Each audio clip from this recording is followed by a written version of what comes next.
刚才那帅哥进去时间可不短。对呀，这都半小时了，前面的女孩不到5分钟就出来了。看来这哥们有戏啊！姐姐，你是来应聘什么职位的？是部门主管吗？实习生。你是应届毕业的？没规定必须是应届毕业吧？下一位。哎，哥们儿，面试情况怎么样啊？还不错，没什么问题。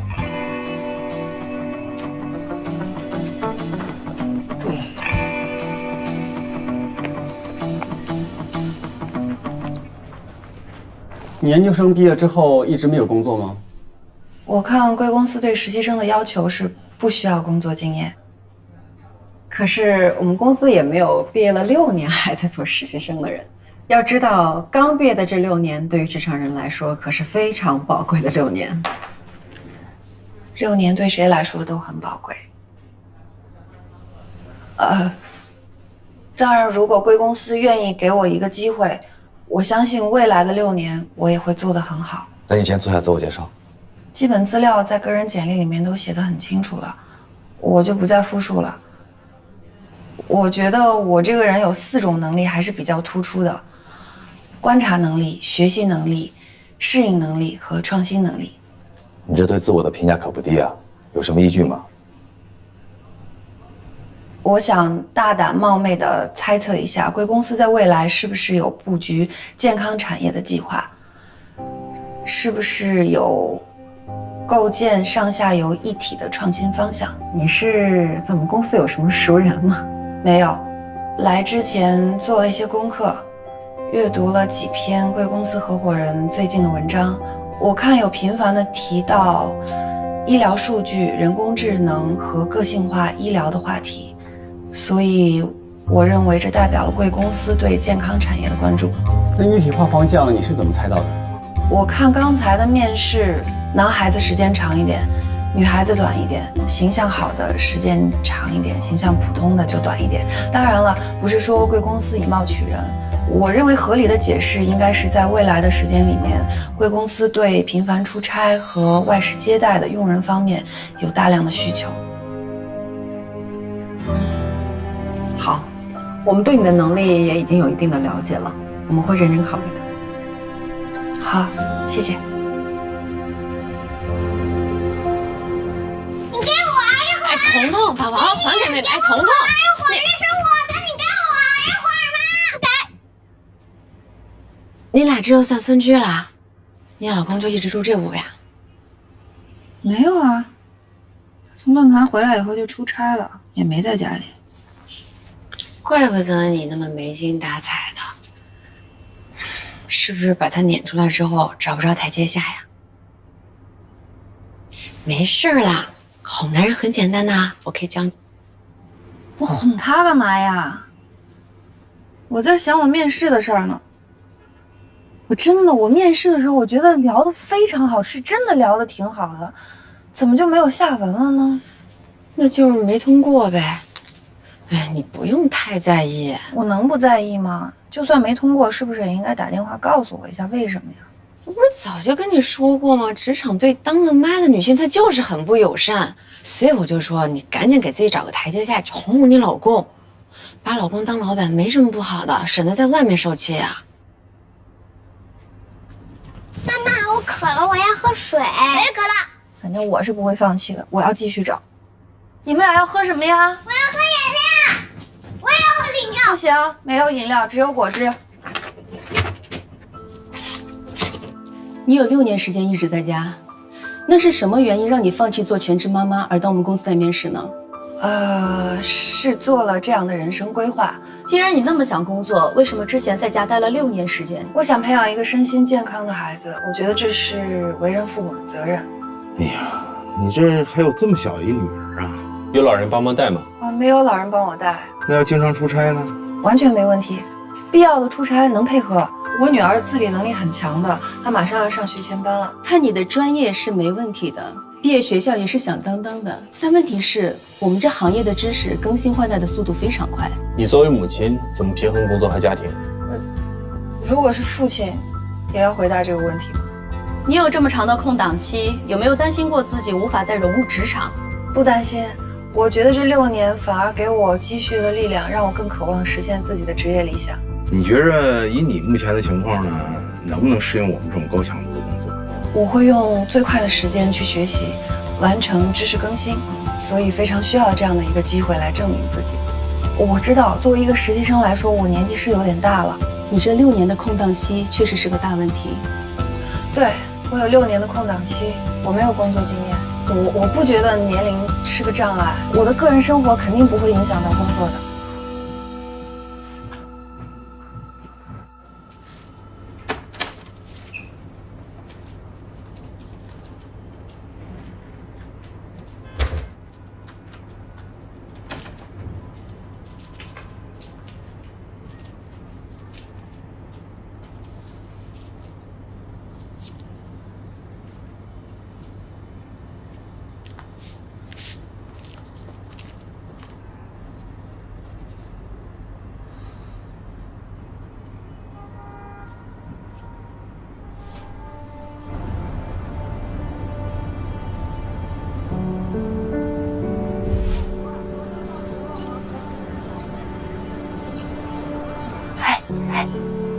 看那边没有，4遍，对方的4遍，那个，你认识他吗？是他们专门请来的师兄。哼，还专门请了师兄，请谁来我也不派。他们说这个师哥可厉害了，以前就是他们系的辩论队队长，后来一毕业就进了大投资公司。学金融的进投资公司，这是多正常的事儿啊！咱们1年以后不也得去金融街工作吗？你成绩那么好，你别说国内了，你就是国外的投行都有可能啊。我可不一样，我毕业了还指着各位师哥师姐们帮我介绍工作呢。要不，我还是别得罪他了。辩论赛打的是思辨精神，又不是私人恩怨。他是几遍来着？4遍是吧？那行，今天我4遍，你别得罪他。高学历女生回家做全职太太，根本就是一种浪费。究竟浪费了什么呢？我来告诉你，一个生物学女博士放弃科研事业，回家相夫教子，首先浪费了她的寒窗苦读。学海无涯为了什么？为了宅在家里面对着基因雷同的2个人研究物种的多样性吗？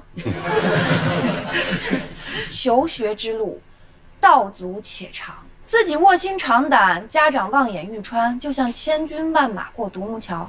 你挤掉了那么多人，占用了资源，却没有学以致用，而是回家做了全职太太。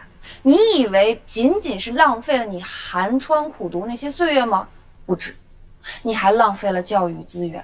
每个国家的教育资源都是非常宝贵且非常有限的，所以高学历女生回家做全职太太，这根本就是赤裸裸的浪费。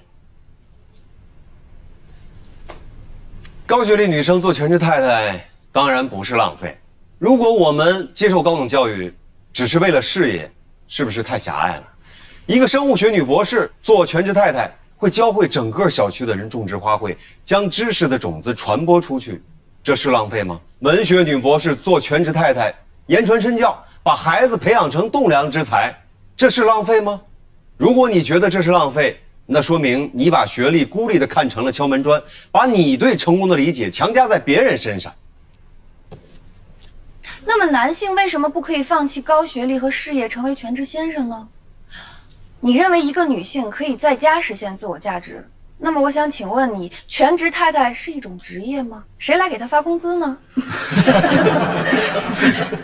一个女性作为独立的个体，她的自我价值和社会价值怎么能在区区几十平米的房子里面实现呢？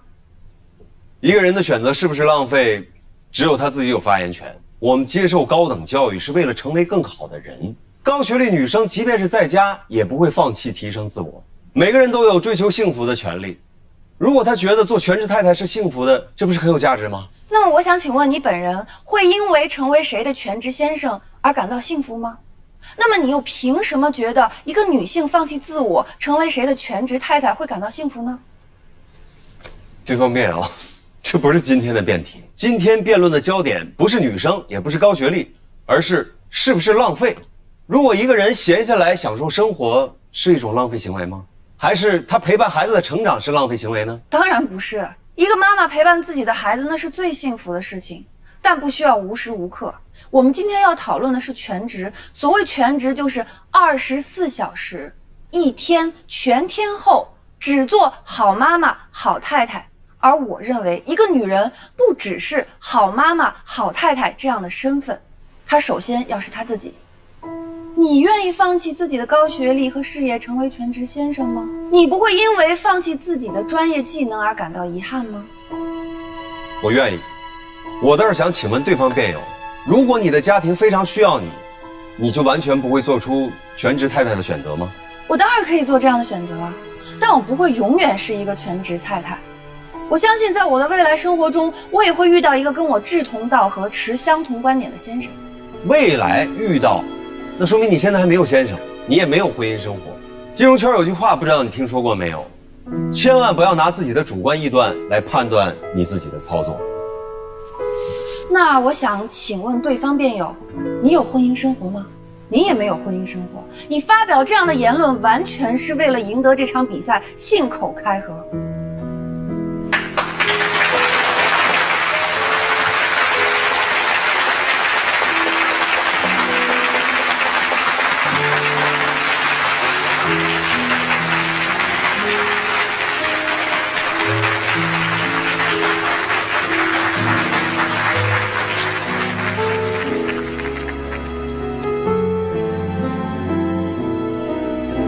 什么？你怀孕了？我给你一个喇叭，你广播一下得了。哎，你不是刚找到工作吗？那可是国内数一数二的大公司。你现在怀孕了怎么办？怎么办？结婚呗。盛江川已经求婚了。哎呀，不是，我是说这个孩子你不能要吧？我为什么不要？我当然要了。那工作不要了，这么多年书都白读了，你就这样当家庭主妇？你忘了你辩论赛的时候是怎么说的呀？辩论赛的辩题是模拟的，那是虚构出来的。生命它可是活生生的，我不可能为了一个虚构的辩题放弃一个活生生的生命啊！那你打算怎么办啊？还能怎么办啊？那原本大学毕业肯定都是先立业再成家。现在有了他了，就得先成家再立业呗，反正就是一个先后顺序的事儿。实现自己的梦想，不是还得凭自己的实力吗？想倒挺美，有人大公司都等着你呢。那我怎么办？我不能为了要去上班牺牲我自己的孩子吧？就等孩子长大了再去工作呗。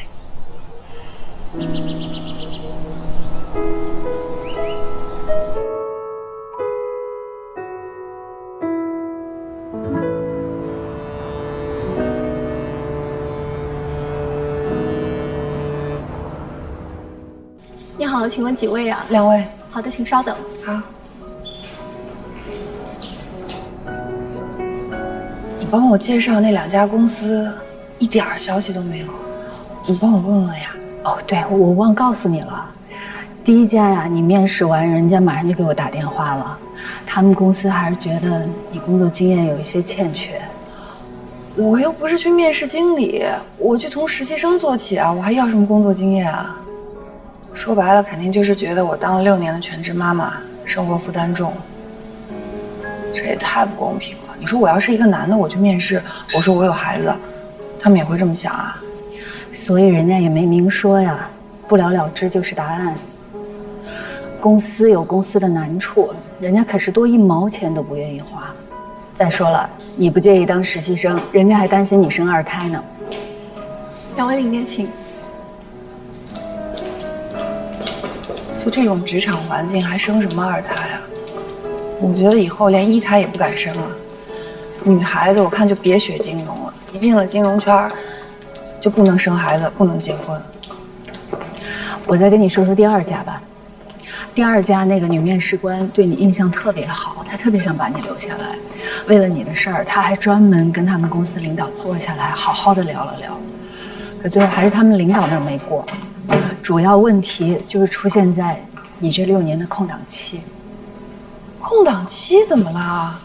火车到站了，它也得停一下呀。这职场怎么就不能暂停一下？你觉得你就是按了一下暂停键，可职场不这么认为啊。对于职场来说，你就是选择了相夫教子的人生，相当于火车已经更换了轨道，它会默认你已经被淘汰，你今后的生活势必会向家庭倾斜，所以人家不愿意给你这个机会，不会把重要的岗位交给你。想到了全职妈妈重返职场难，但是没想到这么难啊！你找工作的事儿，你们家盛江川什么态度啊？他能不能给帮帮忙啊？他没有什么态度。哎，我问你啊，当年我跟你说我做了这个决定，你是不是觉得我挺傻的？哎，都这个时候了，你还说这些有什么意义呀？你就别说我了，就连导师怎么了？你忘了他来参加我婚礼了？他还说我有能力既实现自己的幸福，又实现自己的个人价值啊！你都已经决定的事情了，人家不恭喜你，还能说什么呀？那其他人呢？其他人怎么说的我？也没怎么说，无非就是什么年少轻狂之类的呗。当时他挺喜欢你的，他就有点替你惋惜，觉得你可能还是太年轻了，根本不知道今后将付出什么样的代价。就是说我作呗？你可不就是作呗？6年前找工作就挺难的了，现在更难。在很多人眼里，你这6年的经历是硬伤。懂了。但是我觉得每一种经历它都是财富啊，不管跟金融相关的还是不相关的，人的每一种经历都会使人成长，这每一分成长都是有价值的。当然了，人公司有人公司的立场，人家肯定不会觉得我带孩子这6年的经验对他们来说有什么价值。你能明白这些就好。那你后面是怎么打算的呢？还要继续找工作吗？必须找啊！我必须得让他们知道，全职妈妈重返职场是值得得到这样一个机会的。你笑什么呀？是不是啊？宝贝，这个颜色是不是有点太暗了？你给它弄得鲜明一点，这样好看。糖糖，你画的是什么呀？是不是嫦娥奔月啊？是啊，哎，画真可爱。你怎么了？哎，你的工作找的怎么样了？我刚跟我同学见完面，他刚刚就跟我说金融圈相对封闭，如果有职务空缺，就会熟人互相介绍，就被内部消化掉了。我该问的，我师哥师姐呀、朋友什么的也都问。哎，你老公是干嘛的？也做投资吗？他是投了一些公司，但是具体是做什么的，和每个公司占股多少，以及经营状况是什么，其实我也不是特别清楚。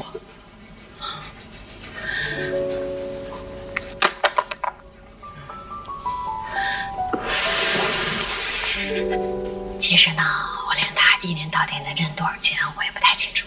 真的假的？当然是真的啊，因为我从来都不问他。关键是好多公司都是结婚之前他自己投的，我也不太清楚。你们是合法夫妻，这些事情你有权利知道的。那我知道又能怎么样？我又帮不上忙，何必给自己找那个麻烦呢？我可不想当那种把什么都要抓在手里的败家伙。我觉着吧，鱼和熊掌不可兼得。对于大部分女性来说，家庭和事业只能2选1。同样的话，10年前我姨妈跟我表妹李小田也说过，可是我表妹就是不听，非得标榜什么女性独立、女性自由、女性权利。结果在职场斗到现在还没结婚，工作上也是高不成低不就。哎呦，错过了最好的结婚的年龄，所以她现在索性就想，我不结婚，我不生孩子，怎么了？你说她图什么呀？哦，对了，她也在金融界工作。哎呀，我现在就仿佛看到她孤独终老的。你等一下，你说你表妹在金融街工作啊？啊。影城每日多次通风换气，保证室内空气流通。影城每2小时，影厅每场次进行清洁与消毒。我们所做的努力是为给您提供安全放心的观影环境，祝您观影愉快。哎，对不起，这是我的座位，不好意思。是人员密集场所，该场所所在的建筑发生火灾，极易造成人员伤亡。进入该类场所时，首先要注意观察安全出口的位置。一旦发生火灾，不要惊慌，听从指挥，有序疏散。穿越浓烟时，用衣物等捂住口鼻。我刚才说了那么长时间，合着你就听进一句了，就是我表妹是搞金融的。就这一句有用啊！你说你有这么便利条件，你怎么不早点说呢？待会儿你就问一下你们表妹，他们公司还招不招人了，或者让她帮我参谋一下也行。我发现你这人真是说风就是雨啊，咱就不能正常一点，慢慢来吗？要不然这样吧，改天呢，我把你俩约个下午茶，你们可以坐下来好好聊啊。有多少事儿就毁在这个改天上了？择日不如撞日。我发现你这人可真是行。可是咱们俩在这电影院门口堵他，好奇怪啊！已经散场了，快盯住了，盯住了！哪个是你表妹？我可不认识她，快点！还行啊。我知道到最后非常太明白了。哎，来，哪一个？哎呀，你再看眼睛都瞎了你！吓死我了！你怎么过来了？我刚不是问你在哪儿吗？你告诉我在这看电影，我就过来堵你啦。给你介绍，这是我好朋友沈慧欣。是我妹李小田。你好，沈慧欣。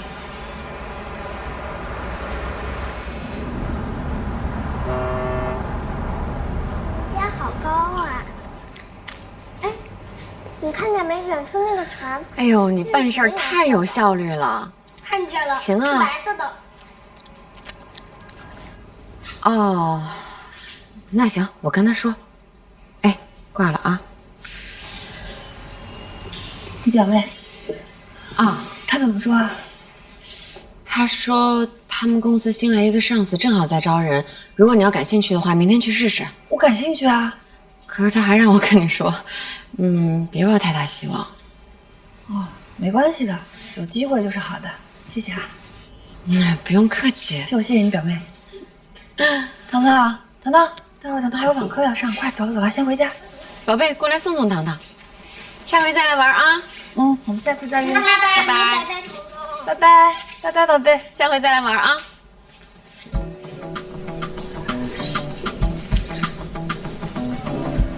你好，女士，请问您找哪位？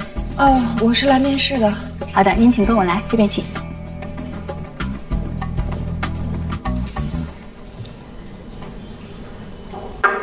董总，面试间李总占用了，我想在这儿面试个人，方便吗？谢谢。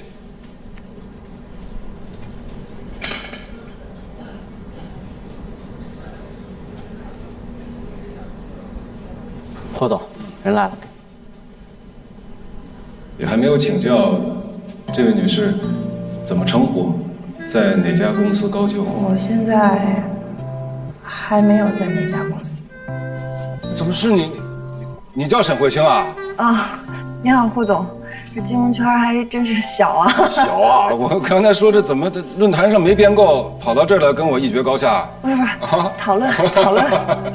坐。啊！哎呀，那天江川到会场里把你领走，我才知道你们是两口子。不好意思啊，江川回去跟你说了吧，我们俩是大学时期上下铺的好兄弟，但后来一毕业呢，我就到国外学生活。所以你们恋爱呀、结婚这些我都没赶上。说了。怎么回事？你过来面试，怎么江川不跟我打个招呼啊？啊，他不知道。哦，他不让你来我们公司啊？这都什么时代了，怎么还干涉老婆自由呢？回头我说说他。啊，他干涉也没有用，这是我自己的事儿。当然了，你也不用因为他照顾我。好，那我们不说他，言归正传。你这次是李小田李总介绍来的，你们是同学？不是，朋友？也不算是。嗯，你6年都没有工作啊？嗯，这6年我一直在家带孩子呢。啊，川都当爹了，男孩女孩？女儿叫盛唐。女儿好，还是女儿好。哎呀，儿子没用，儿子抚养起来太麻烦，长大了找工作呀、成家呀，这些都是事儿。要一不小心当个金融男，每天加班啊、出差啊，累死了。男孩女孩都一样，不管男孩女孩都得靠自己奋斗。是的，是。我是觉着孩子现在岁数还小嘛，正是需要妈妈陪伴的时候，你真的放心离开他出来工作吗？我觉得我女儿需要我24小时贴身陪伴的那6年已经过去了，因为她现在要上学前班了嘛，那她也要融入她自己的小集体，她要学会社交，所以我认为她现在更需要一个独立、自信、受人尊重，总之就是很酷、很有力量的妈妈作为榜样吧。挺好，你想做一个很酷、很有力量的妈妈。这是一个特别好的愿景，特别好。我们也不算是外人，我直话直说。我这个部门呢，刚刚成立不久，前期压力是非常大的，工作也是特别辛苦的。我是比较担心你啊，再苦的妈妈也很难去兼备着孩子的生活和这么高强度的工作吧。那如果是爸爸呢？如果今天坐在这儿的是盛江川，你也有这个顾虑吗？我这属于怎么说呢？一种普遍存在的认知问题吧。这个我个人是比较，我还是赞成，就是说男性和女性都得有一个自己的领域。再好的赛手呢，我们又回到这个问题啊，就是再好的赛手，他也得进入到属于自己的那个赛道。才能体现出它真正的价值。如果光是有一个美好的理想和愿景是不够的。我是觉得首先得有美好的理想和愿景，才能够确定哪条赛道是属于自己的。我觉得这个跟性别没有关系吧？没有关系，绝对没有关系啊！你不要误会啊，我对女性是非常尊重的，男女平等这一块我意识也很强。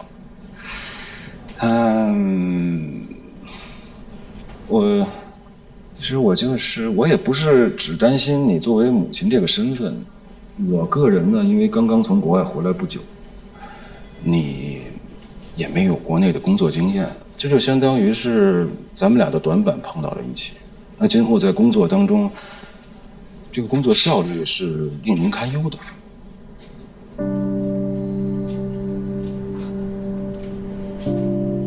霍总，我觉得经验的短板可以通过高效的努力迅速解决，而且我认为当了妈妈这件事儿，不见得是职场劣势，我觉得它也可能是职场优势呢，对吧？因为我想成为我孩子的榜样，所以它让我努力工作变得有意义。那对一个职场女性来说，这难道不是最强的工作动力吗？对吧？当然了，你有这些言论，我一点都不奇怪，因为毕竟你跟盛江川是那么好的朋友。谢谢你今天给我这个面试的机会，咱俩回见。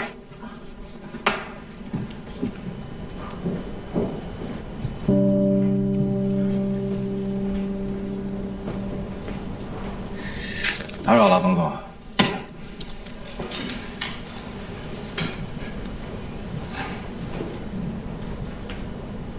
咱们部门是不是缺一个助理？啊，是吗？那我跟 HR 说一声，让他们安排几个人给您挑挑。不用麻烦，这不是有现成的吗？